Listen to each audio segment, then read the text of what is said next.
Welcome to our session today, myths and facts about blockchain and digital assets or cryptocurrencies.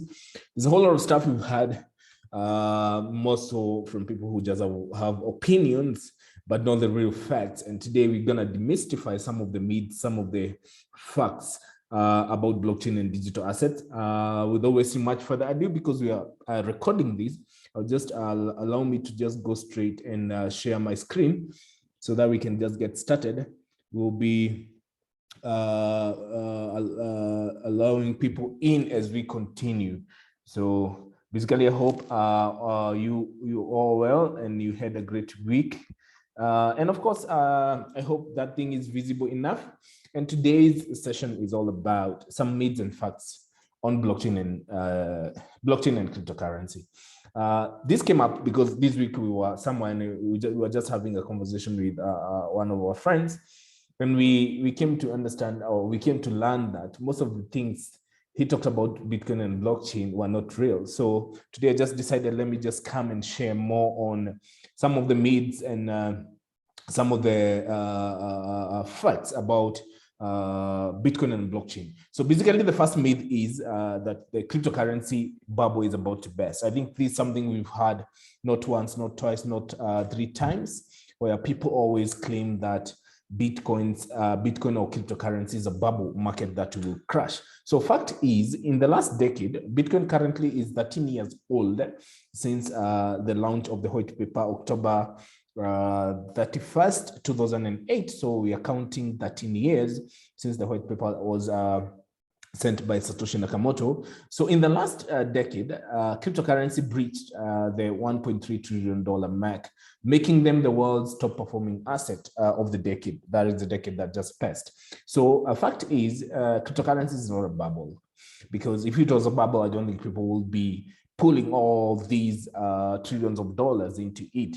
So just to demystify further, the blockchain and cryptocurrency have been around since 2010, back in 2009, from 2008 to 2009, 2010. In the early 2021, cryptocurrency breached the $1.3 trillion mark, of course, making them the top performing asset class of the world's 5th most circulated currency by value over the decade. So, of course, if somebody got a chance to invest 10 years ago in Bitcoin and cryptocurrency, of course, they are in a better position today. So experts have heralded Bitcoin as a digital gold. Some people just call Bitcoin as a digital gold of the digital age, as they help to drive the digital economy and spearhead the 4th industrial revolution. So it's good also to note that blockchain and digital assets is the 4th industrial revolution. So of course, also it's good to know that with the recent pullback in the crypto market, we believe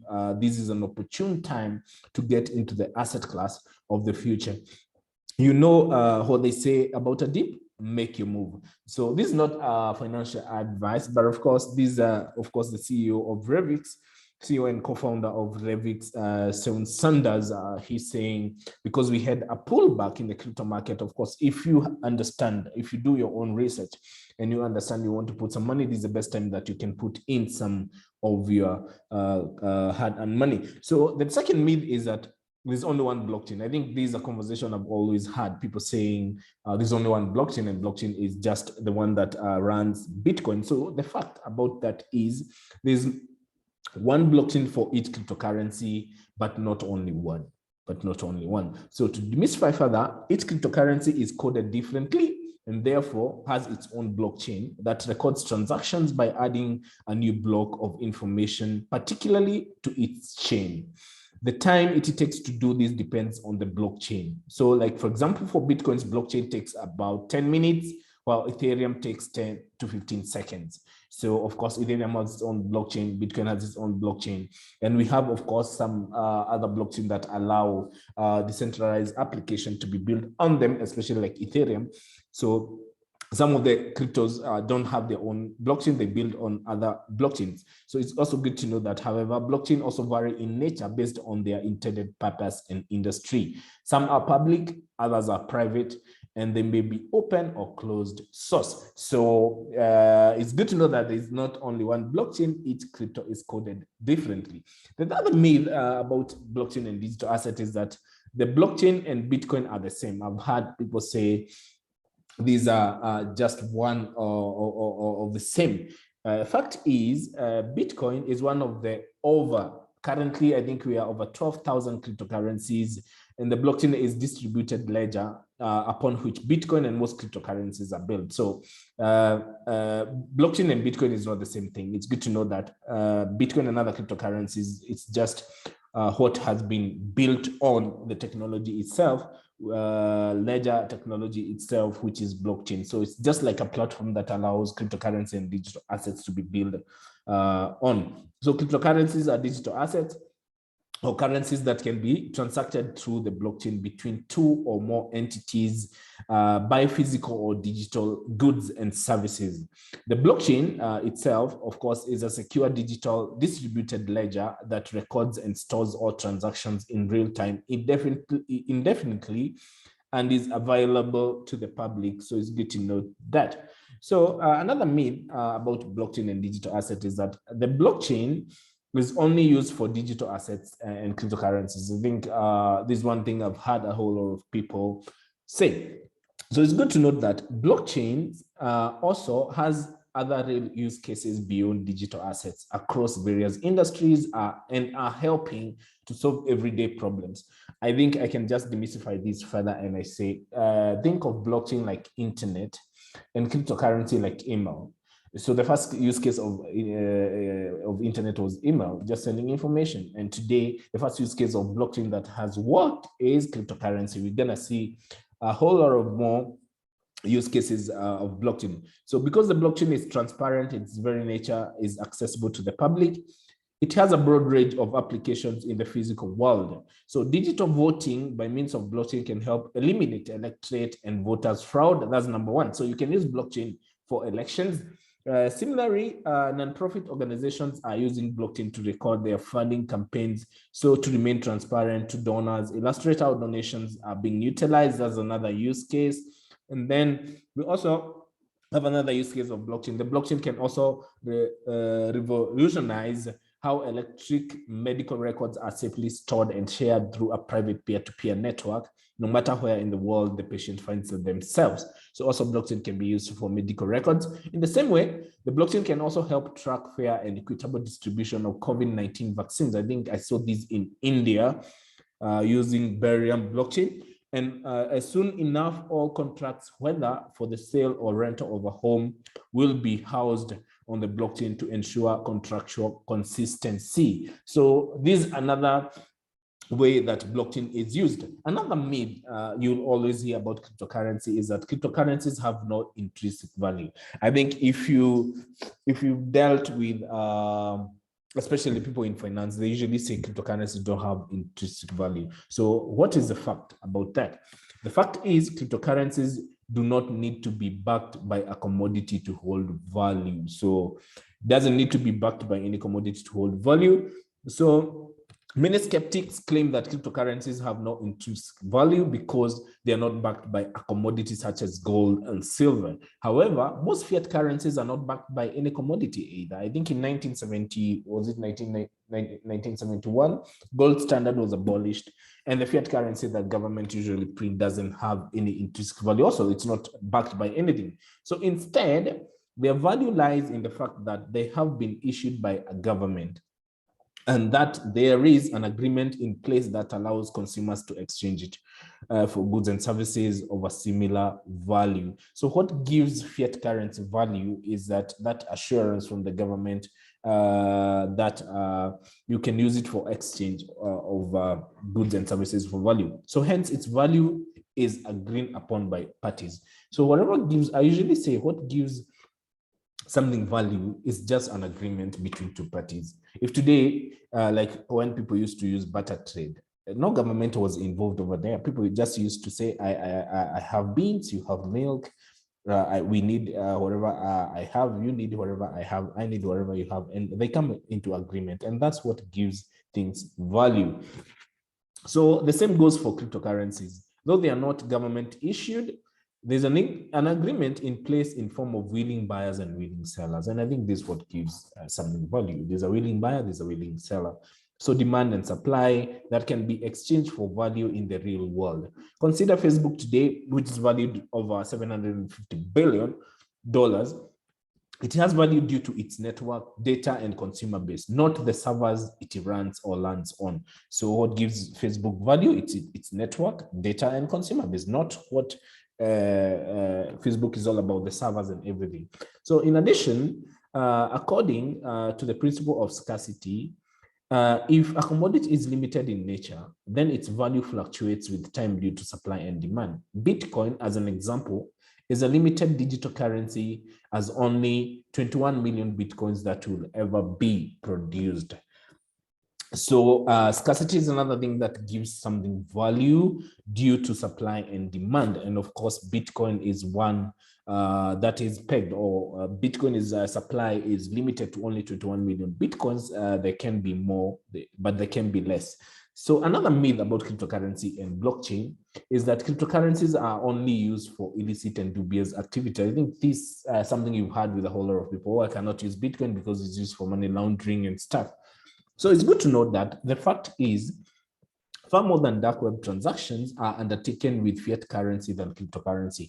I think before the former CEO, the former chairman of Fed, Christine Lagarde, she's the one who came up and cleared everything about that fiat currency is used more to do illegal activities than Bitcoin.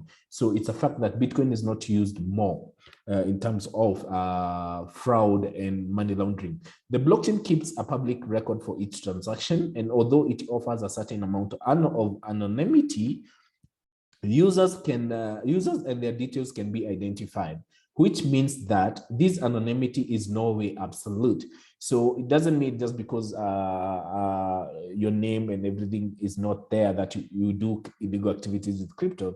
At some point you can be caught up with. So there are some cryptocurrencies designed for anonymous transaction, but they make less than 0.77 of overall crypto market value. So in the early days, there were records of cryptocurrencies being used for the freest transaction on the Silk Road. I think there's a book called End of Money. I read this story about Silk Road. It was part of the dark web. However, there were far few transactions using cryptocurrency than fiat. So only 0.5%, approximately that's around $829 million of Bitcoin transactions undertaken in 2019 were transacted on dark web, according to the Bitcoin laundering. An analyst of illicit flows of digital currency services reported. So global digital assets exchange are also being proactive in extinguishing the misuse of cryptocurrency by implementing mandatory know your customer KYC. I think most of you, if you have accounts, you have also seen that most of the exchanges, they tell you to do KYC, know your customer. So anti-money laundering AML policies and know your transaction KYT policies were also where transactions are sent to users to partake in illegal activities are stopped. So these are some of the mitigations of Bitcoin being or cryptocurrencies being used for illegal activities. Another myth that is out there is that cryptocurrencies are unregulated. So someone will tell you, I cannot touch Bitcoin or cryptocurrency because it's unregulated. So the fact is, cryptocurrency regulation is on the rise. And it's good to know that in the early days of cryptocurrency, there were fears that they will be banned. However, many governments are increasingly willing to adopt them as cryptocurrency create a business within their jurisdiction, and once regulated, become taxable. The reason as to why government come in to form rules or to come up with regulation is just for taxation purposes, but also maybe to safeguard investors from fraud and scams. So it's good to note that multinational organizations such as Amazon, Viapass.io, Microsoft, Dell, Expedia, Twitch, and Fiverr accept Bitcoin as a legal tender. In South Africa, we are seeing the rise of cryptocurrency being accepted as a form of payment across various platforms such as Takealot, Superbalist, biodubai.co.ze, Shopify, and numerous other retailers. So this tells you governments are getting to understand how cryptocurrencies work. And so once they understand, of course, the regulation will follow. Another myth about crypto is that cryptocurrency is real money that can be used for payments. It's good to note that cryptocurrencies such as Bitcoin and Ethereum were designed in a way to make payments without relying on a third party or traditional modes such as currency notes, debit cards, credit cards, and checks. The Bitcoin white paper, which says the cryptocurrency revolution, envisioned an electronic payment system that allows any two willing parties to transact directly with each other without the need of a trusted third party, cutting governments and banks out of the financial loop. The website, it's called Pinat Claims, says blockchain is the future of payment in the payments industry. A reference to crypto computation technologies that undergrinds cryptocurrency. So there's a myth that cryptocurrency is real money, but of course it depends on how you see it. Another myth is that cryptocurrency is a good investment, and this of course comes with a whole lot of people selling scams where they show you that you're going to make a lot of money within the shortest time possible. So just to demystify, this is investment funds in Bitcoin and other cryptocurrency have proliferated. Even major banks such as Goldman, Morgan Stanley are getting into the game. I think this is real. They are doing this, but it's after you understand what cryptocurrencies are. That's the only time you can get on board. So, and you'd certainly made a fantastic return. If you had bought any of the major cryptocurrencies last year, a typical article in the morning, monthly full debates not only whether cryptocurrency are a good investment, but which one is right for you. Of course, the website claims even with adjustments made, Bitcoin and Ethereum are very profitable and it's simple. It's good to also note that cryptos do have what we call volatility. They are very volatile. So depending on when you're coming on board, you can make money or you can lose money if you buy high and you sell low. Another, of course, myth that is out there is Bitcoin is fading and meme coins are the future. I think I've heard a whole lot of people promoting other cryptocurrencies saying they will be bigger than Bitcoin. But it's good to know that Bitcoin is now seen as a granddaddy of all cryptocurrencies. It was the first. And investors and speculators, more precisely, are piling into the cryptocurrencies such as Dogecoin. And it's good to know that Dogecoin is just a meme coin. It doesn't have any value or any use case. In 2019, of course, Investopedia claimed that Bitcoin was losing its power, the driving force of the cryptocurrency world. Bitcoin and Ethereum are being left in the dust by Dogecoin, reads a recent Forbes headline. So I always tell people, don't follow what these guys say because they're going to dump on you shitcoins that don't have any, meme coins and shitcoins that don't have any value. They don't have any value. So that's another myth where people are just like Elon Musk will come and tweet something about Dogecoin and you think it's really a good investment. Another myth is cryptocurrency are just a fad that will fade away. I think this quote from Warren Buffett, of course, way back, I think 2-3 years ago, he said, if you buy them only if you buy them if you're only prepared to lose money. And of course, other people have called Bitcoin the mother of all scams. But I came to understand that it's because they don't understand the whole technology and everything. So I'd always tell people, do your own research before you come to the crypto space. Get to understand the real use case or utility of any cryptocurrency you want to get into. So those are some of the myths you will always hear, you always read, and also some facts about the same. So without wasting much further time, and kindly drop any questions you have on the chat room or any of course any session or anything you'd like for us to discuss. Just give me 1 second, let me grasp some water.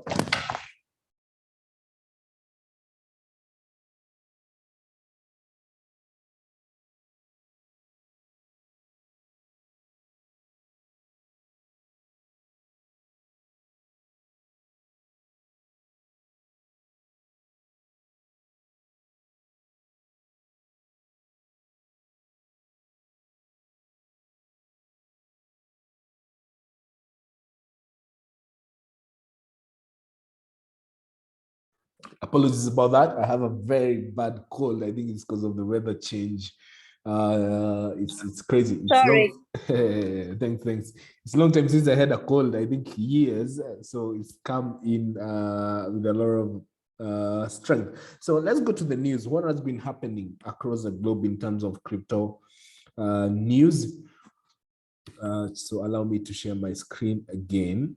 Just allow me to share my screen again, so that we can go to the news. Remember, this is recorded, so you can even watch it later on our YouTube channel. So I'll start with Grayscale. We've talked about, of course, institutional investors coming on board, some of the facts that we were talking about. So, of course, it's good to know that Grayscale did a survey some time back, and they found that over 25% of US households surveyed currently own Bitcoin. And I think this is huge because I usually feel like US lagged behind crypto adoption because, of course, they were trying to understand it. So according to the report published by Grayscale Investments on Monday, more than 1/4 of US investors surveyed, that is 26%, said they already own Bitcoin. Out of this group, owners, 46 and 44%, also jointly held Ethereum and Dogecoin in their accounts, respectively. In addition, 3/4 of participants, which is 77%, said they would like to gain exposure to Bitcoin through an exchange-traded fund. So it's one of the news that made it this week. To my next news, also in the US, let's go to Florida. We see Florida's governor, of course, he said we welcome Bitcoin. I think US right now, they are on a roll when it comes to cryptocurrency. So Ron DeSantis said he wants to make sure that his state is friendly to Bitcoin and other cryptocurrency. And I think now this is what I was explaining about the growth of crypto market through institution and also state adoption. So this is good news for cryptocurrency because it means people now are getting to understand. So of course, it was DeSantis said, our view of the state government is this is something that we welcome, and we want to make sure that the state government is crypto friendly. These are some of the news that usually make me feel glad because I think the last 5 years I've been in the crypto space. We've just been seeing negative news, especially from the government and stuff. Let's go to Australia. Just doing highlights of the crypto news that were made it big within the week. So Australian government gives nod to 6 world-leading crypto reforms. I was discussing with a friend of mine in Australia, and I think they are working to come up with also their own digital currency, which is CBDCs. And I think they'll also go the way of China, where they bring the CBDCs and try to halt, of course, exposure and also growth of other cryptocurrencies so that they can push their CBDC, central bank digital currency.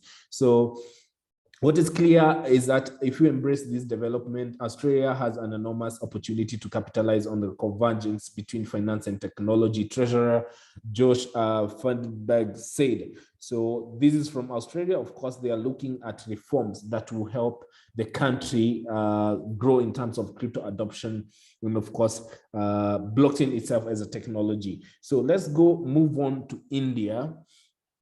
And major Indian bank breaks banking bank with Wazir X crypto exchange deal.